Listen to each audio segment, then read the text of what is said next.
Howdy there, Isaac here. Imperfect Cell is the only villain in Dragon Ball to actually freak me out. Sure, we get demons like Janemba and Deborah, but Cell is the only one who ever gave me chills, making me feel as if our heroes would actually perish. It would seem you guys also agree that he makes a pretty spooky villain, as you all voted for this scenario to be our Halloween special. With that all out of the way, let's see what may have happened if this conniving convict casually came to the era of Dragon Ball instead of Z. The story starts now. Imperfect Cell's hunger had been satiated by the power of Trunks in the future, though obtaining a perfect form was still imperative. The monster of Nikki Town clambered into the time machine, rushing to put in the coordinates whilst also devolving into his larval state. Usually the bugman would successfully do this. However, Cell's transforming fingers become far too stubby to use properly, and he accidentally puts in the wrong year. Instead of arriving in the time of Super Saiyans, he arrives in a time where such a thing was only considered legend. Of course, Cell is in his larval state, and while he can vaguely sense the life forms on this planet, things were still quite murky. The monster would have to wait until reaching maturity to fully comprehend what he was sensing, and so roughly 4 years would go by. By this point, Goku has destroyed the Red Ribbon Army, and the Tien Saga is about to begin. Imperfect Cell sheds his skin just as the tournament begins, though once the fights start rolling, he can tell something is off. The monster could sense Tien, Yamcha, Krillin, and Goku, but there was no Vegeta, nor Piccolo. As he thought about what this could mean, a sudden hunger hit the android, and as if by instinct, he began walking towards the nearest city. On the way, Cell pondered where the remaining fighters could be, and why the ones he sensed were so weak. Perhaps he had awoken early, and they were still training, though even then they should be leagues more powerful. Well, no matter. Cell could easily figure out what's going on after a quick snack. The monster made his way to Nikki Town, where he satiated his unending hunger for biomass.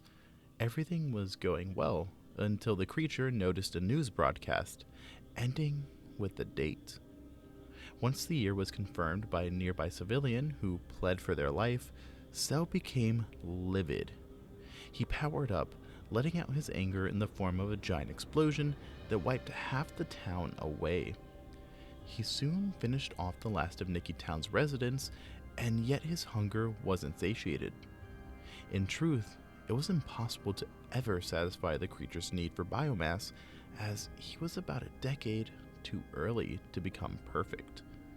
It was possible Gero had already begun working on his earlier models, but work on Cell himself hadn't started until around the Saiyan invasion, which was still 8 years away. The android made his way towards the nearest town, him trying to think of a way to improve his situation. The time machine no longer worked, though it had enough fuel for another trip.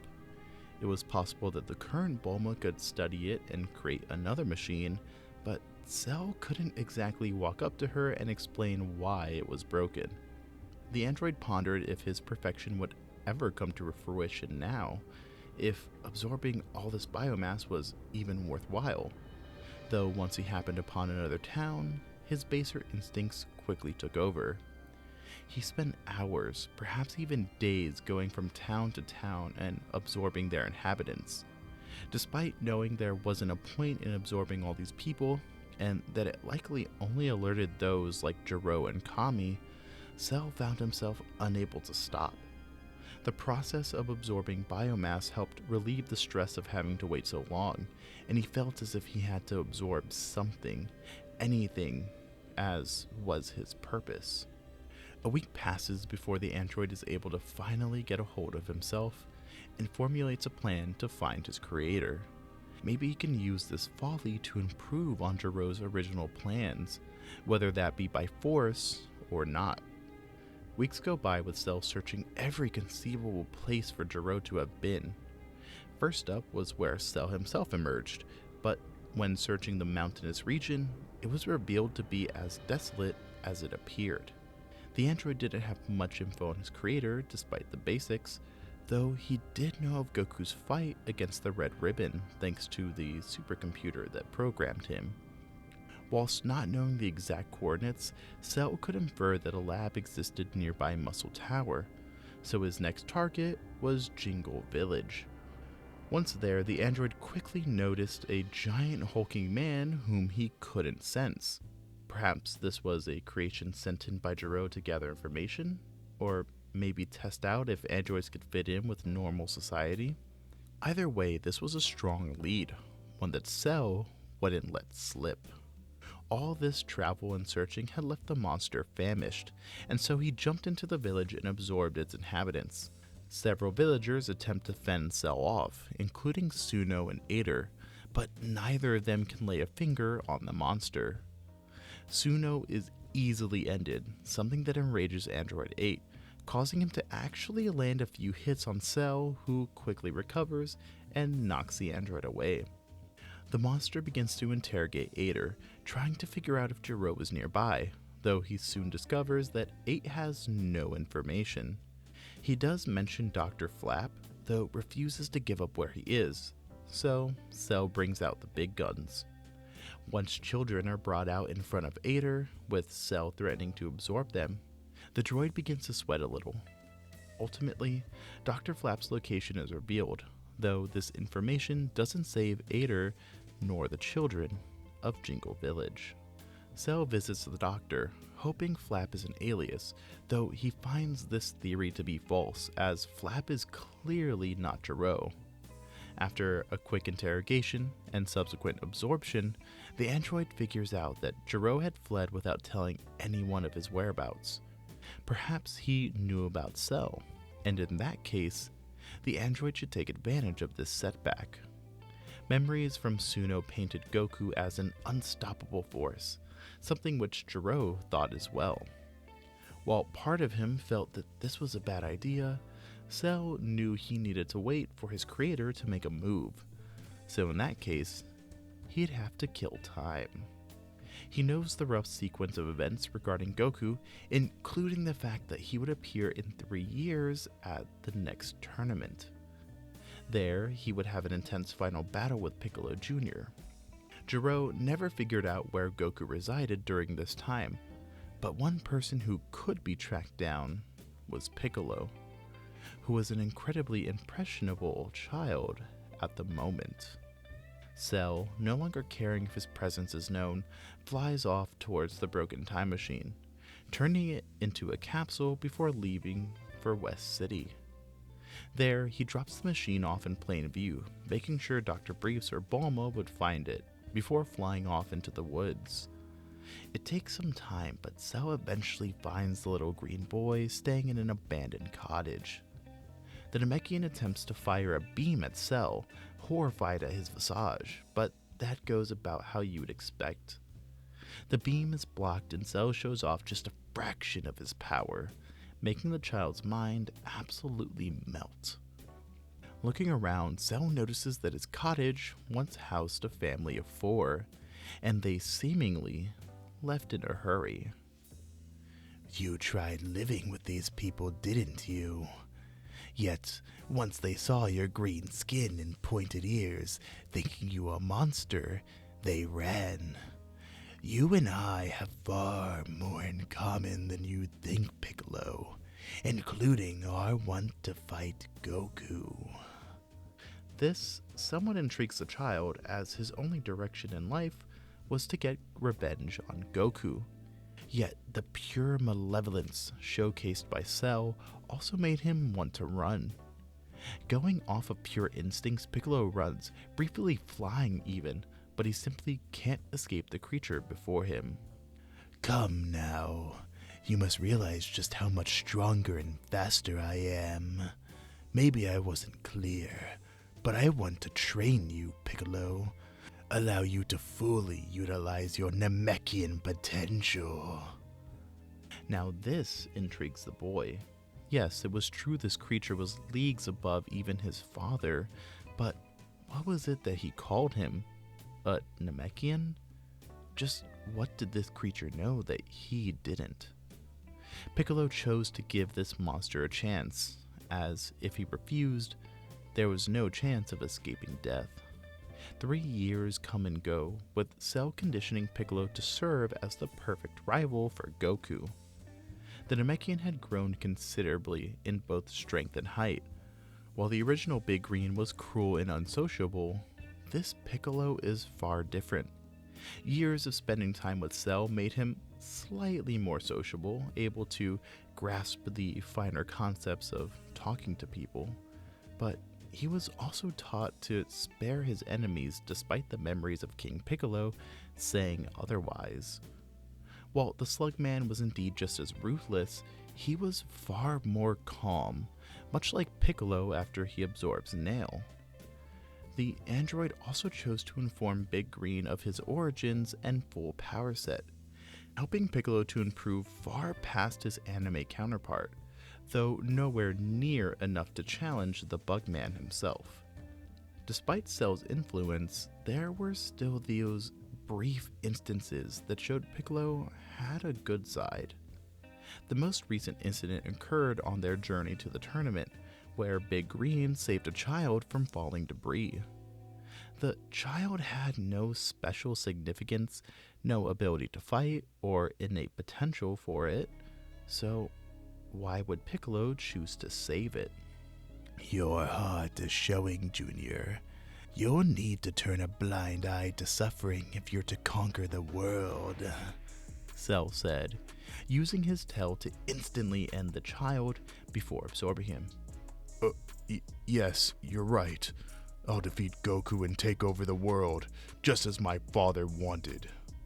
Piccolo said this, but he refused to watch the child disappear, something Cell took note of. Perhaps leaving Piccolo alone would have been better. It seems the good in him has also been exacerbated, along with the bad. Well, once at the tournament, Cell's apprehension lessens as he sees Cyborg Tao. Technology of this scale had to be from the Red Ribbon, if not Gero himself. If Tao knows where Gero is, Cell will get it out of him. Before the tournament ever starts, Tao is silently taken down. The cyborg does his best, using every underhanded tactic to fight off the monster before him, yet it does absolutely nothing.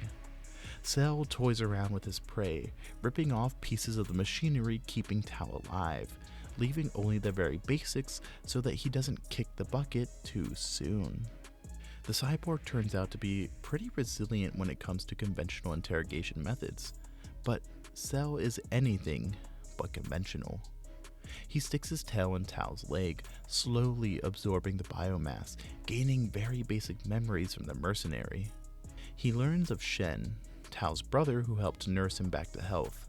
The two planned revenge on Goku and Tien, their relationship somewhat resembling Cell and Piccolo's, though these two were far too weak to make that happen. Shen. Now I know who can point me in the right direction. Thank you for your cooperation, Tao. Cell finished the cyborg off before turning his gaze to the crowd. Then and there, with the doctor's location so close, Cell flew over, stabbing Shen in the neck and absorbing him directly in front of the entire roster of fighters. Goku and the others tried to jump in to help, but it was too late. Once Shen disappeared, Cell flew north, going so fast that not even Piccolo could follow him. This wasn't part of the plan he made for Piccolo, but in the face of perfection, nothing else mattered. Cell was the most powerful creature in the universe. If he wanted something, he'd take it without fail. The monster arrived in the far north, blowing away icebergs to reveal a giant secret base. So this is where Gero had secluded himself. The entrance was clearly designed to funnel enemies through it, likely laced with traps and warriors. Well, fine. Bring it on. Cell could use a warm-up before obtaining his next form, after all. Biomen make up the first wave of warriors, something that Cell has no problem destroying, though once he makes it into the base proper, 3 bio warriors assault him all at once. While they aren't too powerful nor fast, their abilities do initially catch Cell off guard. His legs are frozen in place, whilst lightning whips wrap around his arms and torso, tying them down, allowing the final warrior to blast him with everything it's got. The attack, followed up by electric and ice blasts, do some real damage to Cell, though the bio warrior's cheers fall silent once the smoke clears. Bits and pieces of Cell were scattered around the floor, yet he stood as if this didn't hurt him in the slightest. Slowly but surely the exposed flesh began to reform, regenerating right as he spoke. It's been so long since I fought such strong warriors that I forgot how to defend myself. You've had your turn. Let's hope you can survive my assault now. The 3 warriors attempted to charge in and attack, but Cell instantly blew them away with a ki before rushing the biggest one. This warrior's body was stretchy and absorbed hits well, so Cell resorted to using his tail to pierce it. This worked, and the first warrior was turned into fuel for the android. The final 2 were seemingly angered by this, then launching a massive attack with both ice and electricity. The resulting blast was heated to an intense degree, steam surrounding and even somewhat melting Cell's carapace. This was impressive, almost impressive enough to allow them to live. The monster teleported behind the 2, driving a fist right through their stomachs. He didn't bother to finish them off, as if they managed to survive, then perhaps they could achieve even greater strength. Besides, he had a date with his creator. Cell fought several other biomen and even some androids, this being 13, 14, and 15. The trio certainly gave him a worthy challenge, though were defeated in the end. The only one left in somewhat working condition being 13, though he was basically just a torso after that fight. Cell left him to rot in the hallway, walking down towards a giant metal door, something designed to protect the feeble scientists within. A large blast took care of this barrier, revealing Gero and another old man standing in front of several tanks. These tanks housed more bio-warriors within some sort of liquid, though one sat all the way in the back, which housed a small, embryonic being, one which Cell recognized. Ah, still creating monsters, are you, Doctor? Perhaps you will be of use to me after all, for you will create one final perfect being. But that's where we'll be leaving things off for right now. If you guys enjoyed the video, I'd appreciate it if you changed up the timeline with that like button, or perhaps even hunted down the subscribe button for years on end. But even if you don't, thank you for getting to this part of the video. This script has gone through several rewrites due to the absolutely bonkers scenario that this is.